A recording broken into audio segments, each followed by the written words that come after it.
Hello friends, welcome to அவலும் நானும். இன்றைக்கி நாம் கிட்ஸோட ரொம்ப ஃபேவரட்டான ஜெல்லியை நேச்சுரல் ஃப்ரூட் வச்சு எப்படி பண்ணுறதுன்னு பார்க்கலாம். அதுக்கு இன்றைக்கி நாம் ஆரஞ்சு எடுத்துக்கலாம். முதல்ல அகர் அகர் ஒரு பேக்கெட் எடுத்து அதை சின்ன சின்னதாக வெட்டி சுடுதண்ணியில் கொஞ்சம் நேரம் ஊற வச்சு எடுத்துக்கலாம்.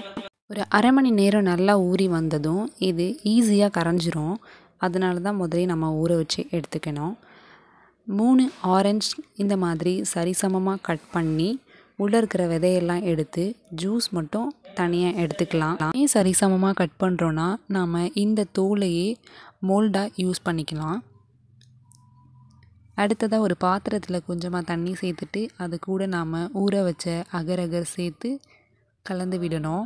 இந்த அகர் அகர் நல்லா கரைஞ்சி வரணும். சின்னதாக ஒரு கிறிஸ்டல்ஸ் கூட இல்லாமல். அது கூடவே இதுக்கு தேவையான அளவு சர்க்கரை சேர்த்துடலாம்.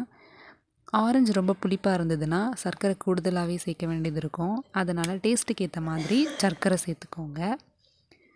நாம் எடுத்து வச்ச ஆரஞ்சு ஜூஸ் இது கூட சேர்த்து நல்லா மிக்ஸ் பண்ணி விடணும். இதை கொஞ்சம் நேரம் கொதிக்க விட்டு அடுத்ததாக ஆற வைக்கணும். ரொம்ப நேரம் கொதிச்சிட்டா கசப்பு தன்மை வந்துடும். அதனால் ஒரு 5 நிமிஷம் போல் கொதித்ததும் ஸ்டவ் ஆஃப் பண்ணிடலாம். இதை ரொம்ப நேரம் ஆற விடக்கூடாது. ரொம்ப நேரம் ஆறுச்சுன்னா இந்த பாத்திரத்துலேயே அப்படி ஜெல்லி செட் ஆகிடும். அதே சமயம் ரொம்ப சூடாகவும் நம்ம இந்த ஆரஞ்சு பீலில் நம்ம ட்ரான்ஸ்ஃபர் பண்ணும்போது அந்த தோலுடைய டேஸ்ட்டும் இந்த ஜெல்லியோட மிக்ஸ் ஆகிடும். அதனால் ஒரு 2 நிமிஷம் போல் ஸ்டவ்லேருந்து எடுத்துகிட்டு ஒரு 2 நிமிஷம் போல் வச்சுட்டு நாம் இதில் ட்ரான்ஸ்ஃபர் பண்ணிடலாம். அவ்வளோதான், ஆரஞ்சு ஜெல்லி ரெடி.